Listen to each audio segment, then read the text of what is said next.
Hello, I'm Jimmy Hosch, a member of the North Texas Renewable Energy Group, commonly referred to by our initials HTREG. I will be your guide in this video showing how to build the portable solar charger using a kit. This table of contents allows you to either watch the whole video or skip to a specific topic of interest. Middle school student Isabel Fripp and her father, John, an HTREG member, designed and built the first portable solar charger in May 2016. The kit we will use is a later design with lower component cost. We will start slowly, build the circuit diagram, and then follow the diagram as an assembly guide. Finally, we will make recommendations and present supporting data that will help you understand how to take care of and use the portable solar charger to power your personal electronics for years to come. But first, let's answer the question, what can I do with this power supply? It can provide enough electrical power to be really handy when the power grid is not available due to power outage or lack of physical access to the electric power grid.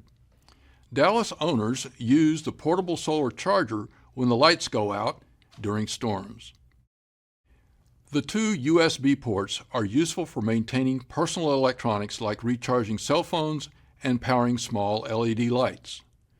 The 12-volt cigarette lighter socket will power low-wattage RV items like larger LED lights and fans. The lead-acid battery is a sealed unit and is maintenance-free. The small solar panel in the kit will slowly trickle charge the battery, but a larger solar panel, up to 120 watts, can be substituted to shorten the battery recharging time. The voltage meter and LED indicator lamps on the solar controller provide useful readiness and recharging information we will cover later.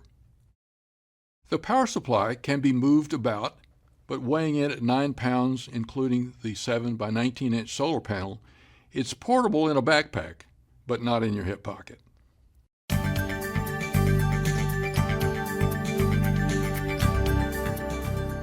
A lead-acid battery provides the power in the power supply. The battery can deliver a maximum power of 7 amp-hours at 12 volts. That means it can deliver 1 amp for 7 hours, or 7 amps for 1 hour, or any other multiple of amps times hours to equal 7 amp-hours. It uses the same lead plates separated by water sulfuric acid solution as a 12-volt DC internal combustion engine starter battery. But instead of a liquid between the electrodes in each battery cell, a glass mat separates the electrodes. The liquid water acid solution is absorbed by the glass mat, thus the designation AGM, immobilizing the liquid solution and preventing spills. During the discharge cycle, the small amount of hydrogen produced from electrolyzing water is also absorbed in the glass mat and converted back into water during the recharging cycle. Because very little water is lost, the battery is maintenance-free. It has a long service life and can be deep discharged. One deep discharge cycle has 2 steps. First, start with a 100% charged battery. Use 50% of the battery's stored energy, then recharge it to 100% of the battery's energy storage capacity. An AGM battery is ideal for portable applications. I have drawn the electronic schematic symbol for each component within a brown box. This is the electronic symbol for a parallel plate battery. By convention, the negative terminal is connected to the outer short line. I remember it's the negative electrode because the short line looks most like a minus sign. The positive terminal is the one connected to the opposite long line and marked with a plus sign, and a conventional red spot on the battery case. In all the drawings, I have used a circled X for the symbol of a connector. This battery has flat spade-type connectors. The last 3 components that comprise the power supply are each in a cylindrical case mounted with a bezel. A rocker switch is used for the accessory switch, which turns on the power to the output sockets. When the switch is closed, a milliamp level current will flow through the LED, causing it to light up, indicating the switch is on. In the center position, two USB sockets are above and below a voltmeter digital display. The digital display shows the voltage between the two terminals and is dark when the voltage is zero. We will discuss the use of the voltmeter later. The socket has miniature electronics in the package to convert the 12 volts from the battery to 5 volts required for USB. On the right is the standard cylindrical cigarette lighter socket used in automobiles. The outer metal cylinder is connected to ground, and a center contact is connected to the positive terminal. That's the shiny square in the photo. Many conversion cables are available for the USB socket. A cigarette lighter plug has a center spring-loaded contact and the leaf springs that hold the plug in place while expanding against the inside of the metal cylinder negative contacts.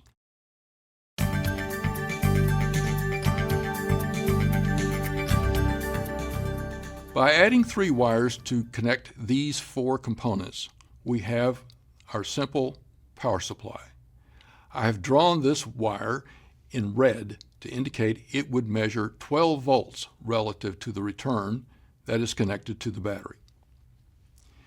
When the accessory switch is open as shown, there is no voltage measured on this wire, so there is no power to the sockets. By closing the accessory switch, 12 volts is applied to the load sockets and the accessory switch LED is lit.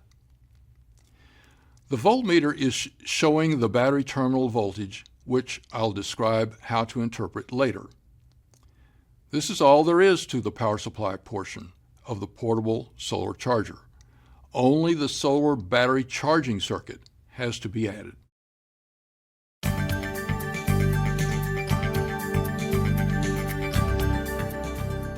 The heart of the solar charging circuit is the solar battery charging controller. The diagram on the front of the controller maps the 6 connectors along the bottom edge. Both the solar panel and battery must operate at the same voltage, either 12 or 24 volts DC. The voltage is auto-selected before attaching the solar panel by attaching the battery voltage to the controller. The controller will feed charging current from the solar panel to the battery when the battery voltage drops, and stop current flow when the battery is fully charged, providing overcharge protection. When the sun is not shining, the controller prevents battery current flowing back into the solar panel, providing reverse discharge protection. The battery and solar panel terminals are short circuit protected and reverse polarity protected. Lightning protection is claimed, but the best idea is to avoid circumstances that might invite a lightning strike in the first place.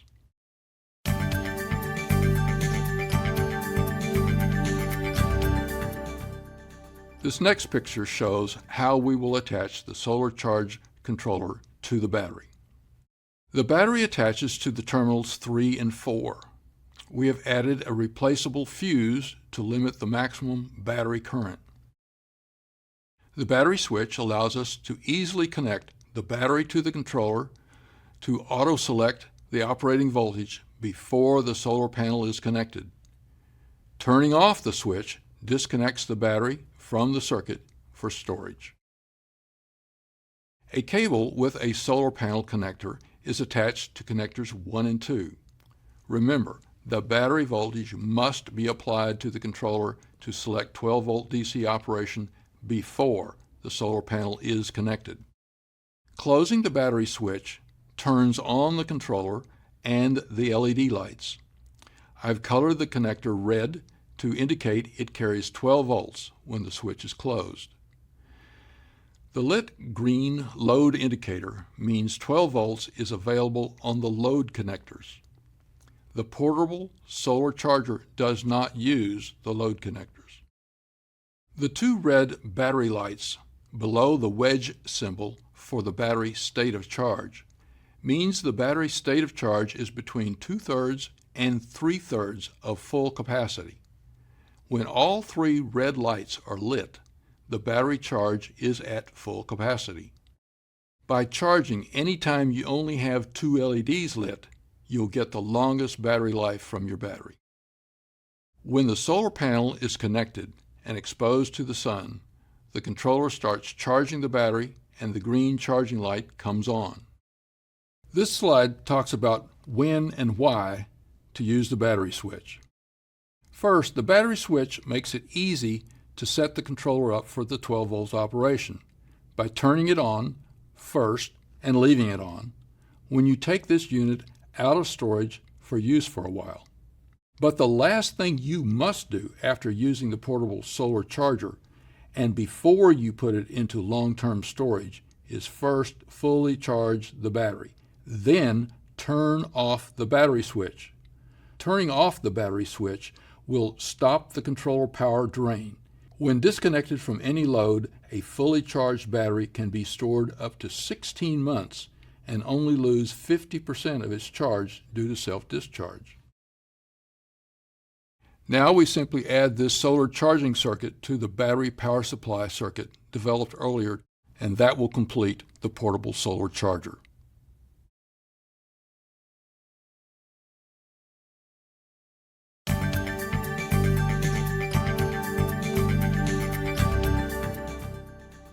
We can calculate the maximum current that our 10-watt solar panel can deliver.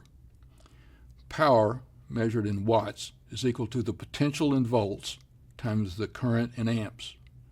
So 10-watt solar panel is equal to 12 volts times some number of amps. If we solve algebraically by dividing both sides by 12 volts, we can see that the number of amps delivered by the maximum number of amps delivered is 0.833 amps. That's 833 milliamps. Symbols are on the right. To estimate the battery charging time, we must remember that solar panels rarely deliver their maximum specified current.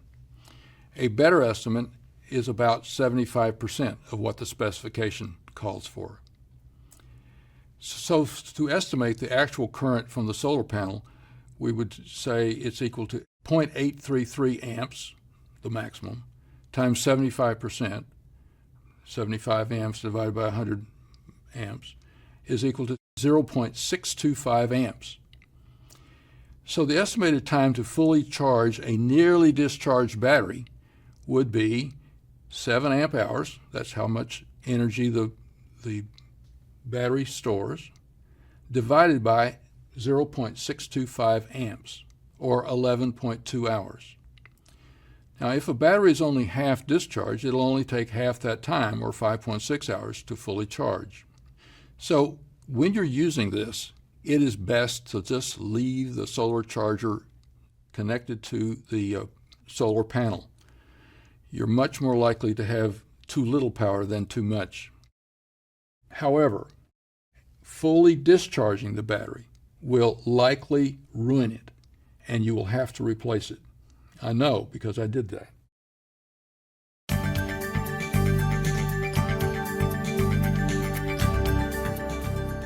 What I'm going to do is to show you how to install the hardware that goes into the box. Pre-drilled holes are here for the connectors. That's all done for you. This is the solar panel cable. It has already been installed with a strain relief. So the first thing I'm going to do is install the bracket that holds the switch. Here's the bracket. You take a screw in the back side. Right here are two holes that are pre-drilled. Put the screw in from the back side, and then put the bracket over top of it and put on a nut. And then you've got to tighten those up. Probably the easiest way to do that is to hold the nut with a pair of pliers and screw the screw with a screwdriver. The next thing we need to install are these switches and connectors. They fit with this bezel. Look at the bezel carefully. You'll see that on one side, on the back side, it has this little slot, notch. That notch has to accommodate this rubber connector. So it would go in here like this, and you have to be very careful that you've got this lined up in the slot, and this is in a little indentation. And you've got to be careful when you put these on, because they have a tendency to fall into holes in places that you don't need them. When you get done, when you get ready to assemble this, these should be extended out here. You can move them around. You can see them moving in the hole, and they behave like that. The next thing you do is screw it down. You align it with the pre-drilled holes, put the screws in place, and then make sure that these are still aligned, and make sure that they're in the right order. Here's going to be the rocker switch, then will come the USB connector, and finally the cigarette lighter. So, holding that in place, you simply open this box up and put the nuts on.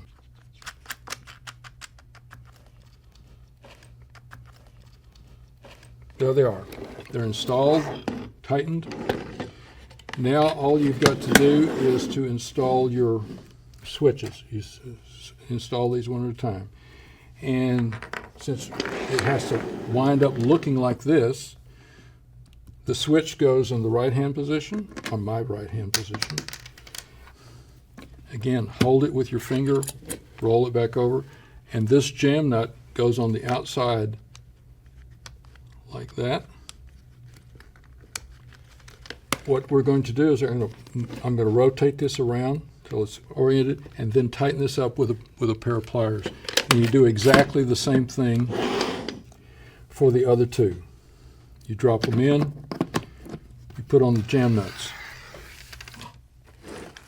Once all of these are connected, all you have to do is attach the Velcro to the battery, insert the battery, push it all the way to the end of the box, and then push it to the side so that the Velcro sticks on.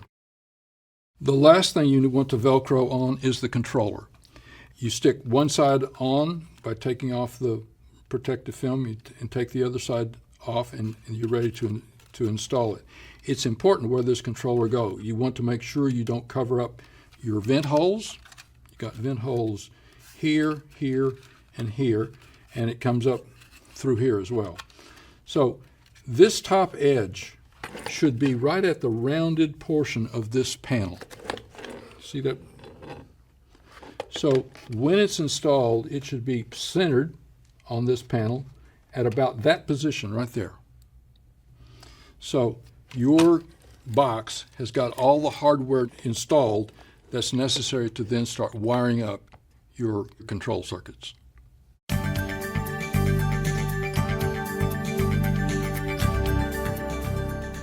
The next thing we're going to do is assemble the parts with this set of wires, the switch, into a box that already has some of the hardware installed. We're going to start off with the wires. We've got one straight wire, a red harness. Harness means that it's got at least a connector in the middle. Here's the third red harness, and then there's this black harness. If you look at the circuit, we're going to start with wire number 1, this one, and it connects to the switch. I've turned the switch around so you can see the prongs. These are called spade connectors, and this female goes on to either one of these males. It makes no difference which one, because when you close the switch, it simply shorts these two together. Now, one thing while we've got the switch out here, this switch has got a on-off signpost on it. It's this little disc right here. And if you notice, it's got a key in it. It will only go on one way. So we can look on here and tell whether or not the switch is on or off. So what we would like to do is assemble everything with this switch in the off position. Happens to be that way. So here I go. I'm going to put this on, just push it on. So one short wire connected. The next wire is the longest red harness, and we're going to take the end that has the fuse in it. This is the fuse. This is a replaceable device that blows out, burns in two if you put too much current through the wire. It happens to be a 7-amp fuse. If you put 8 amps through it, the fuse burns in two and disconnects the circuit. Second wire goes on to the second terminal. So we've got the switch connected. Now what we're going to do is simply install this switch into the box. I'm going to take this jam nut off. I'm going to take the little on-off indicator plate off, and I'm going to install it by putting it in here, holding it, put the keyed on-off switch plate on, and then take the jam nut and screw it on. And this should go on very easily just with your fingers. If it doesn't go on easily with your fingers, you've got it cross-threaded. You should stop, back it up, and start again. It should go down until it gets to be kind of snug with your fingers. And then it's snug but not tight enough for long-term use. And then we're going to take this pair of pliers and we're going to tighten that jam nut up just a little bit more. Good. So I've got the switch installed and the first two wires installed. What we ought to do next is let's put the battery in place. Here's our battery. Here's our positive terminal. We're going to just place it in here put it down. It will have a Velcro attachment. We can Velcro it up to the side. The next thing we're going to do is attach this red wire. If you look at the circuit diagram at step number 2, we're not going to connect the controller at this time. This is the connector to the controller. So we're going to go to the end of the wire and go to the switch. There are 3 terminals on this switch. There's the one nearest you is brass colored, yellow brass. The other 2 are silvery or aluminum color or silver colored, shiny. And the incoming voltage, this is from the battery, is going to go on the inside terminal, the one right in the middle. So we attach it there. Let's finish the job of delivering the power to the rest of the devices. The other silver terminal is back here. I don't think you can see it, but it's the third one out here. It's on the outside, so going out from this switch, put that on like that. Now I take the next connector and look on here, it says plus. So it goes, this wire will go to the plus terminal, and I put it on. Like that. And again, this has a plus sign, so I put it on the plus terminal. Now I've got the battery power going to the middle of the switch, to the outer silver connector, to the plus sign, to the plus sign, so that all of the positive wires are connected. The next thing we're going to do is deal with the negative wire. This is going to go to the battery eventually. We're not going to connect it just yet. This is going to go to the controller. We're not going to connect it because we're not going to connect the controller. We're wiring up just the battery power supply. So the next thing that we need to connect is this terminal, this connector, to the brass colored spade connector. So I wiggle it on, and then it jumpers from this negative to this negative, like that, and finally to the third negative terminal. Unfortunately, these two have the plus minus signs on them. All we need to do now is to finish the wiring of this, we want to make very sure this switch is in the off position so that we don't have any sparks and arcs. I'm going to take this black terminal, not connect it to the controller, but connect it to the battery. So what I'm going to do is I'm going to hold this up here so that you can see what I'm doing. And the black wire goes to the terminal that's not red. Okay? The red indicates that's positive, this is negative. Black goes to negative. So I'm going to install it on the, like that. And now I'm going to pick up the other battery terminal, which is a battery wire, which is coming from the switch, this one. And I'm going to install it on the red terminal, the positive terminal of the battery. There we go. Making sure that this is always off, so we have no power applied to anything. Okay, at this point, we have assembled the battery power supply. The battery is providing power to the accessory switch and the USB plug and the cigarette lighter. And we've connected it to the battery. So everything is ready. All we have to do is throw the switch. And when we turn this switch on, what we would expect to see happen is power will surge down this wire and try to return on this wire. But if this switch, this accessory switch, is off, power won't get past the switch. So it's a two-step process. Turn the battery switch on first. That gets power to the accessory switch. Then you can see that the accessory switch light is not lit. So when I turn it on, you see it light up. You also see that here the voltmeter is now reading 13 volts, saying that the battery is charged, it's fully charged. I'm going to take the lamp that comes in your kit. This is one that will fit on your computer as well. And when I put it into this USB port, I expect this lamp to light up. And it does.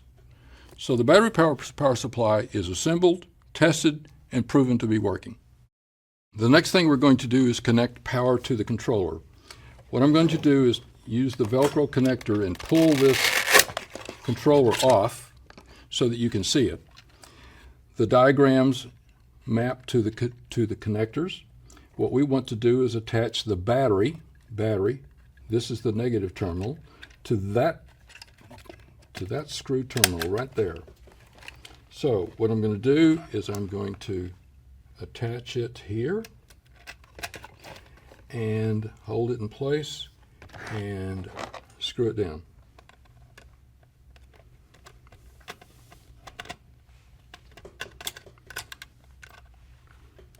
The next thing I'm going to do is wrestle with this red wire here.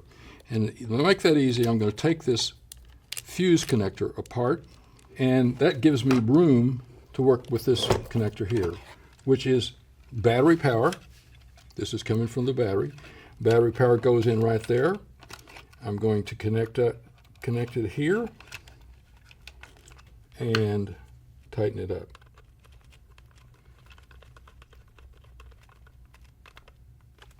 The last thing I've got to do is connect the solar panel. Solar panel is right here. The red one goes to this first connector, and the black one goes to the next one over.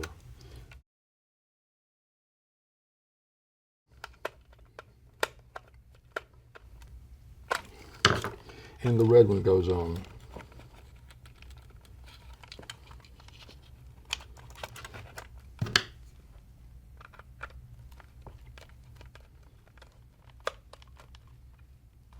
Okay, so I've got the wires connected. I'm ready to put this back in place. You can see that I'm just Velcroing it in place. Now I'm going to take the fuse connector, put the fuse back in, screw the fuse back together, and now I've got continuity. Remember, when we turn the controller on, it's got to be looking at the battery. This controls the battery power. So I'm going to turn this on. I can see that the controller turns on. Turn it off, turn it on. The controller wakes up. It recognizes it has a 12-volt battery. It says that I've got load capability here, which is not used, but it's not charging. See that? So the last thing we've got to do is connect up the solar panel. After the controller knows what voltage from the battery, you connect up the solar panel. It begins to charge. So we're done. We've got a working power supply. I hope you have lots of fun with your new portable solar charger. With a little care and thought, your solar charger will last you for many years into the future.